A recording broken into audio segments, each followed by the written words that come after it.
Sementara itu, pusat kota Denpasar sejak pagi hingga siang hari terlihat lengang. Ruas jalan di sejumlah titik yang biasanya padat kendaraan pada Hari Raya Idul Fitri 1438 Hijriah terlihat tidak seramai hari biasa.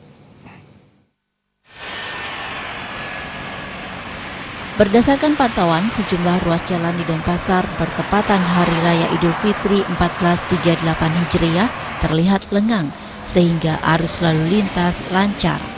Ruas jalan Gatot Subroto Barat, Jalan Kargo, Jalan Denpasar Gilimanuk, Jalan Cokro Aminoto termasuk Jalan Setiabudi yang pada hari biasa padat, kini juga terlihat lebih lengang.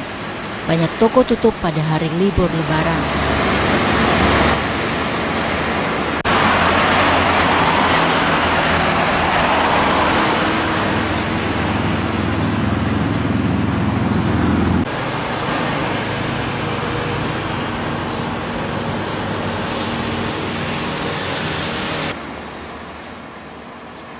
Lengangnya sejumlah ruas jalan di kota Denpasar juga disebabkan momen libur sekolah dan cuti bersama.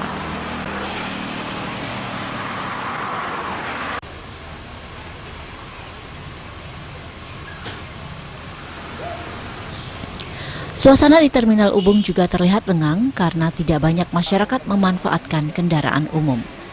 Perawidia, Bali TV.